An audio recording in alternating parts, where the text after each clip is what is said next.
Elio du coup qui marche super mal au box-office. C'est chiant, c'est dégueulasse parce que je trouve ça vraiment chiant en fait. Parce que je trouve que c'est un super film. Et je trouve qu'il y a vraiment un truc où c'est dommage qu'il bide. Et du coup je vois ce commentaire là en mode je commence à m'auto-persuader que c'est juste une stratégie interne de Disney de faire zéro com sur les trucs originaux pour ensuite se permettre de dire mais vous n'allez pas voir nos nouveaux projets et ne plus avoir de scrupules à juste bombarder les remakes et les suites. Bah oui en fait c'est ça le truc, c'est qu'il n'y a aucune promotion sur le film alors qu'il est vachement bien encore une fois.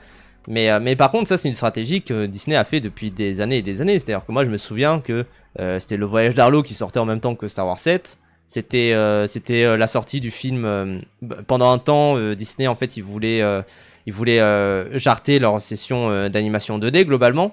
Et ce qu'ils ont fait, c'est qu'ils ont sorti Winnie l'ourson. Ils n'ont fait aucune campagne promotionnelle dessus. Ils n'ont rien fait. Et c'était après, c'était leur dernier film, je crois, d'animation en 2D. Et après, ils sont passés à Réponse, qui était. Ou alors c'était un peu avant, je sais plus. Qui était clairement juste un film où ça a été bombardé de partout au niveau promotionnel, bien sûr. Mais ils essayent de fermer Pixar. Non, les gens, ils essayent même pas de fermer Pixar. Ils essayent juste de faire en sorte que Pixar ne produise que des suites à leur franchise et de dire, bon bah voilà, regardez nos grosses franchises, elles fonctionnent super bien.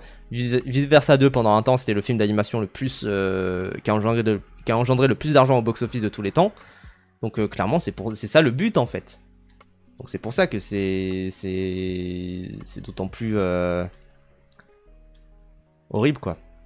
Ils font ça pour la guerre de vision en interne, sinon pourquoi faire que des suites, autant faire les dos. Bah oui, en fait c'est ça le truc, c'est que pour moi il y a une vraie stratégie de dire mais en fait bon déjà il y a un vrai truc de ils mettent leurs films en concurrence avec leurs autres films. Genre là typiquement Elio il sort quasiment en même temps que les 4 Fantastiques. Il va pas profiter du coup de ce buzz durant cet été. Donc il y a un truc où ils vont plus privilégier du coup les 4 Fantastiques, où ils blindent de promotion, plutôt que Elio qui est vraiment encore une fois un super film, qui sort en plus un peu au mauvais moment parce qu'il sort en même temps que 28 ans plus tard, qui lui est un carton pour l'instant. Mais globalement, ouais, leur nouveauté, en fait c'est ça où je trouve que c'est une stratégie qui je pense va être plutôt perdante sur le long terme. Après voilà, je suis pas Disney et je pense que Disney se porte très très bien, mais je trouve qu'il y a quand même un vrai truc où comment dire, certes c'est une stratégie qui peut porter ses fruits parce que du coup globalement tu ressors le même merchandising pour les suites et ça marche super bien et c'est super bien fait, ça ok. Pardon, je regarde mes mails. Mais certes tu sors le même merchandising, tu sors les mêmes contrats que t'avais avec d'autres prestataires d'avant, etc. C'est super bien. Mais sur le long terme, c'est compliqué parce que il y a quand même ce truc où comment dire, en fait les gens se lassent je pense assez rapidement des anciennes franchises, et si tu ne lances pas de nouvelles franchises en même temps, c'est compliqué quoi. Après 28 ans plus tard c'est un autre mandage, j'accepte de dire que c'est ok-ish de sortir en même temps. Bien sûr après c'est des films tout public hein, les films Pixar, il y a tout le monde qui y va bien sûr. Je sais plus où j'ai entendu que Mufasa le prequel au remake du Roi Lion était bien. Apparemment parce que c'est Barry Jenkins, moi je doute pas qu'il fasse des films plutôt bien parfois sur un coup de tête. C'est genre pour dire ceux qui s'occupent des suites sont meilleurs que ceux qui s'occupent des originaux. Non, pas nécessairement, c'est pour dire, mais en fait, arrêtez de faire des films originaux. Là, on vous en produit encore un petit peu parce que quand même, voilà, vous êtes une poule aux œufs d'or, etc. Et je pense quand même qu'il y a une guerre en interne aussi entre les créatifs de chez Pixar qui veulent quand même, qui je pense ont quand même un peu de pouvoir de décision par rapport à Disney. Mais en même temps, il y a quand même ce truc où Disney met une pression folle pour faire des suites, et pour faire des suites, et pour faire des suites, quoi. Et pour faire des remakes, et pour faire des trucs. Moi, ça ne m'étonnerait pas qu'à un moment, il y ait des remakes live-action de films Pixar, genre Les Indestructibles. Je pense que c'est le film qui va être remake en live-action à un moment. Parce que c'est une franchise de fou, et je pense qu'à un moment, il y aura cette annonce-là de remake live-action des Indestructibles. Mais je pense que Pixar, ils essayent un peu de temporiser, ils essayent de gagner du temps, pour dire non, parce que Brad Bird il a des droits sur les Indestructibles et il veut pas. Je pense que Brad Bird ne veut absolument pas qu'il y ait un remake live action des Indestructibles parce que ça n'aurait pas de sens. Mais je pense que c'est un truc qui devrait arriver bientôt, parce que je pense qu'il y a plein de films Pixar où en soi ils voudraient bien faire des remakes live action et ils se disent, ils disent ok, putain, ce serait bien qu'on fasse ça quand même. Il y a un 3 enchanté bien sûr. On se retrouve dans 20 ans pour les Indestructibles 4 en live action avec Robert Downey Jr. en méchant. Mais oui, ça sera horrible. Mais je pense que là en plus, ils doivent voir les remakes live action de Dragon fonctionner super bien. Les remakes live action de Lilo et Stitch fonctionner super bien. Ils doivent se dire, bientôt notre tour. Vraiment, c'est ça qui est bizarre, quoi. Il va prendre du fric et donner son accord, c'est possible, bien sûr. Bien sûr, bien sûr. Après, moi en fait, c'est ça le truc, c'est que globalement, et c'est là où je suis totalement... c'est là aussi où je suis totalement aux emprises de Pixar, c'est que moi, Pixar il sort Toy Story 5, je vais le voir. Pixar il sort Les Indestructibles 3, même s'il n'y a pas Brad Bird dessus, je vais le voir. Pixar ils peuvent sortir n'importe quoi, je vais le voir en fait. Et même des suites un peu à la con, je vais les voir. Je crois que le seul Pixar que j'ai pas vu c'est Cars 3, qu'il faudrait que je vois un moment. Mais c'est tout quoi. Et globalement j'ai vu tous les Pixar. Parce que bah c'est mon enfance. Je les regarde depuis que je suis gosse. Et voilà quoi. Alors que Dragon, ils auraient pu le ressortir, je pense. Mais pour moi, ils font pas assez ça en vrai. Je pense, mais c'est un autre débat. Mais pour moi, c'est la réalité. C'est-à-dire qu'il y a un vrai truc où il y a un filon à jouer avec les ressorties de certains films. Que personne ne joue, globalement. Et que personne ne s'y intéresse. Et globalement, il y a quand même un truc où... Enfin, là, je sais qu'il y a une ressortie de Princesse Mononoke qui devrait être d'ici bientôt. Mais je trouve ça vraiment cool hein, que ça ressorte. Mais je pense qu'il y a quand même ce truc où... Est-ce que ça rapporte autant que des remakes live action? Parce que les remakes live action, c'est une vraie sortie. Hein. Spider-Man qui ressort en salle. Spider-Man 1, 2, 3 de Sam Raimi. Ça a été un petit événement. Comment dire, épisode 3 de Star Wars également. Mais il y a quand même ce truc où est-ce que ça marche autant que des remakes live action quoi. Et encore une fois, on ne voit pas aussi les chiffres du merchandising. Qui je pense sont quand même énormes. Parce que les peluches croque-mou qui ressortent pour Dragon, c'est les mêmes peluches qu'il y avait lors du film original. Donc bon. Et c'est quand même un truc où c'est une grosse actualité, où ils en jouent, où il y a un nouveau modèle du coup pour croque-mou, des trucs du genre.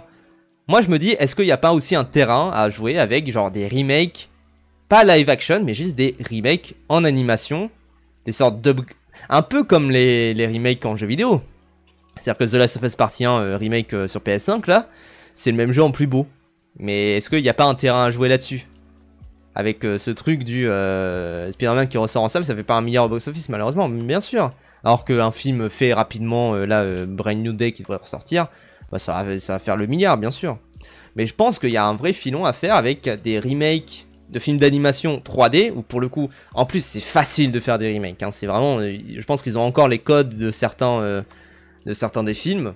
C'est facile de faire des remakes avec des plus belles lumières, avec des plus belles animations, voire avec des nouveaux angles de vue, pourquoi pas. Mais je pense qu'il y a un filon à se faire et qu'il n'y a personne qui a exploré ça pour l'instant. De faire des sortes de mises à jour, en fait, une sorte de mise à jour graphique finalement de ces films-là. Je pense qu'il y a un vrai filon à se faire et qu'il n'y a pas beaucoup de gens qui le font. Et je trouve ça plutôt dommage. Je trouve qu'il y a quand même un truc où ça serait intéressant quoi. Je comprends pas pourquoi ils veulent pas littéralement imprimer du pognon. Mais oui, mais c'est ça qui est fou en fait. Donc quand c'est du plan par plan, effectivement c'est facile, je souffle fort. Bah oui, mais c'est pour ça que pour moi, ça serait ultra facile de... Tu reprends des animateurs, tu prends genre 40 animateurs pendant 5 ans pour refaire... en plus, t'aurais pas du coup de storyboard à faire, t'aurais pas d'études de scénario à faire, parce que le scénario a fait ses preuves, etc. Juste tu fais exactement le même film en plus beau, avec des plus belles lumières, tu prends 40 personnes de chez Pixar pendant 5 ans pour refaire intégralement Toy Story 1, le ressortir en salle, et le tour est joué. Parce que moi je me souviens que... Par exemple, il y avait un truc, c'était Toy Story 3D. Je sais pas si vous vous en souvenez, mais il y avait une... En fait, pendant la sortie de Toy Story 3, il y avait un truc où... il y avait Toy Story 3D qui était sorti, c'est ça. Et je crois qu'il avait... Voilà, il avait plutôt bien marché, sachant que c'est une ressortie en faisant des trucs un peu différents. Et voilà, typiquement, il avait fait quand même 35 millions de $. Parce qu'il y avait des gens qui étaient intéressés, qui se disaient, ok, c'est une ressortie en 3D, avec 3D avec les lunettes, hein, bien sûr. En 3D, et tu te dis ok putain pourquoi pas. Je suis contre, mais je suis contre en fait je préfère revoir les films dans leur jeu. Après est-ce que ça permettrait pas, en fait moi je vois ton truc de un peu George Lucas. Tu vois, un peu George Lucas qui vraiment efface certains des anciens films qu'il a pu faire, etc. Mais je pense qu'il y a quand même un truc où si tu n'effaces pas l'original, je vois pas tellement de problème à ça. Et si tu dis juste bon bah oui c'est un remake, le remake n'efface jamais l'original hein, de toute façon. C'est limite ce qu'ils font avec leur suite Vice Versa 2. Bah oui, Vice Versa 2, est-ce que c'est pas un peu un remake de Vice Versa 1 finalement? Bon, après, c'est différent. Je suis pas vraiment pour, je trouve pas que ça apporterait quelque chose de film. Mais moi, je suis d'accord avec vous, ça apporte rien. Genre, vraiment, ça n'apporte rien visuellement, ça n'apporte rien artistiquement. Par contre, bah, c'est pas cher, et ça permet de justifier une ressortie. Et je pense que vraiment, il y a un truc où je pense que Toy Story 3D, là, il a pas dû coûter beaucoup. Putain, mais je pense qu'il a vraiment pas dû coûter beaucoup. Mais par contre, bon, déjà, il y a eu un engouement de fou autour de Toy Story 3 qui a été assez dingue. Grâce à cette ressortie-là, parce que bah, Toy Story était dormant pendant une dizaine d'années avant ça. Mais surtout, je pense que ça doit coûter que dalle, quoi. Ça doit coûter vraiment que dalle. Je vais juste regarder le budget de Toy Story 3D. Bon, je vais avoir que les budgets de Toy Story 3. Tac, tac, tac. Mais globalement, bon, du coup, Toy Story 1, évidemment, il a coûté que dalle. Il a coûté 30 millions, c'est que dalle. Mais si je regarde, tac, 3D. The film Assorad, oui. Et ici, tac, tac, tac. Il n'y a pas de budget pour ça. J'imagine que c'est que dalle. Genre vraiment, je pense que c'est vraiment que dalle. Super. Mais je pense que c'est vraiment que dalle, quoi. Dans ce cas, ils ont juste à les ressortir remasterisés en 4K et ça ferait de la thune encore plus facilement. Bah ça, ils le font déjà. Mais moi, ce que je vous dis, c'est des remakes de films d'animation en animation. Je pense que ça pourrait vraiment rapporter. Je pense que artistiquement plus intéressant que les remakes live action plan par plan qu'ils font récemment. Bah oui, c'est ça le truc en fait. C'est que tant qu'à faire finalement.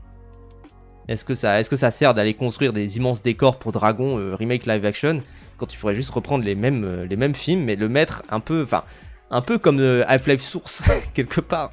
Half-Life Source qui est Half-Life 1 dans le moteur source ou Black Mesa. Voilà quoi. Je trouvais t'entourer un Mars. Oui, c'est peut-être ça même. Limite hein. Il est ressorti, ça hype pour les suites, comme quand Avatar est ressorti pour la suite. Mais oui. Et Avatar, d'ailleurs Avatar, quand il est ressorti en 4K, bah, je me souviens qu'il y avait quand même des interviews où ça disait ouais, on a un peu retravaillé la lumière, on a un peu retravaillé les textures, pour que ça soit au niveau. Tu dis mais en fait oui, c'est ça qu'il faut faire, vu que c'est quasiment un film d'animation là, Avatar. Donc voilà. Ça sera toujours plus intéressant qu'un horrible live action, c'est sûr. Mais oui, mais bon après le mieux est l'ennemi du bien, bien sûr, mais je pense qu'il y a quand même un truc où il y a un terrain à jouer avec les remakes parce que moi j'en ai marre des remakes live action, j'en ai marre des films d'animation, j'en ai marre de la pub pour le film Les Schtroumpfs au cinéma, ça c'est autre chose, mais j'en ai marre des remakes live action. Je trouve que ça serait déjà un peu plus original d'avoir des remakes d'animation en animation. Genre autant couper court quoi. Donc voilà, moi je trouve que c'est assez dommage pour Pixar et je trouve qu'il y a quand même un truc où effectivement je pense qu'il y a quand même un truc. Après c'est un peu complotiste mais je trouve qu'il y a quand même un truc effectivement où ça ne met zéro com dans les projets originaux. Mais quelque part est-ce que c'est pas un peu vrai quoi?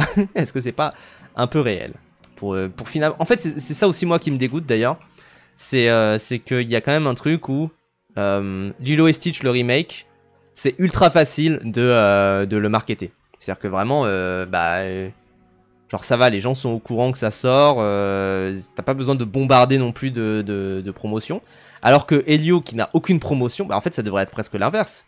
C'est-à-dire que Elio n'a aucune promotion, mais je pense que Lilo et Stitch, avec assez peu de promotion, avec juste des trailers qui sortent, etc., ça fait déjà son boucan. Hein. Alors qu'il y a quand même ce truc, c'était pas un peu le même problème avec Élémentaire. Oui, après Élémentaire, c'est ça le truc aussi. C'est qu'il faut quand même faire confiance parce que Élémentaire, ça avait bien bidé à son démarrage. Et après, ça s'était rentabilisé. Donc il y a quand même ce truc là où il faut faire attention. L'été arrive, il n'y a pas beaucoup de films familiaux qui vont sortir là cet été. Il y a au niveau de films d'animation particulièrement. Je pense qu'Elio a quand même son terrain à jouer. Moi, ma séance, il y avait un peu tout le monde. Et encore, j'y suis allé en début d'après-midi. Un mercredi, bon, du coup, il y avait des gosses, mais voilà. Mais il y en avait quelques-uns. Et je me dis, putain, c'est quand même un petit peu rempli. Et voilà, quoi. Le truc, c'est qu'ils ne prennent pas l'animation comme médium. Après, moi, je suis d'accord, l'animation n'est pas un médium. C'était un ensemble d'outils pour faire du cinéma. Mais vu que ça vide, ça risque pas de rester longtemps en salle. Non, les gens... En fait, Disney, ils croient... En fait, ça ressemble pas comme ça, mais ils croient en même temps un peu dans leur film et en même temps pas trop. C'est-à-dire qu'en fait, ils vont bombarder... En fait, ils vont remplir les salles. Parce que, en fait, un film peut remplir les salles, même s'il bide. C'est juste, ça dépend de la croyance qu'a les distributeurs en son film, et au bouche à oreille, et au fait que ça se maintienne. Et typiquement, il y a des films qui sortent... Bah, typiquement, Fanon, par exemple. Fanon, le film a vraiment bien marché, et du coup il y a eu plus de salles sur sa 2e semaine, et encore plus de salles sur sa 3e semaine. Mais parce que le distributeur Eurozoom a vraiment cru en son film, et s'est vraiment dit, ok, il y a quand même quelque chose qui se passe autour de ce film-là, je vais mettre plus de salles en avant pour ce film-là. Mais le film a marché, mais je pensais surtout de la sens de marketing. Ah oui, c'est vrai, alimentaire, c'est ça, bien sûr. Mais il y a quand même ce truc où Disney, en fait, c'est des mafieux presque à ce niveau-là. C'est-à-dire qu'il y a quand même ce truc où aux États-Unis particulièrement, parce que là, on parle de chiffres domestiques, donc dans le pays d'origine, c'est-à-dire les États-Unis dans ce cas-là. Il y a quand même ce truc où aux États-Unis particulièrement, les Disney en fait ce qu'ils font, c'est qu'ils vont faire une sorte de blitzkrieg. C'est-à-dire vraiment ils vont condenser tout leur budget pour remplir une salle, et ça va marcher parce que tout le monde va vouloir y aller. Et en fait ça va empêcher même des plus petits films d'aller dans des salles, parce qu'en fait globalement la stratégie de Disney, c'est, je crois qu'ils ont genre 80, enfin dès qu'il y a un gros film qui sort, pas forcément Disney mais un film de blockbuster qui sort, ça remplit genre 80% des écrans aux États-Unis. Nous c'est un peu plus varié en France, mais là-bas c'est genre 80% des écrans, c'est une folie.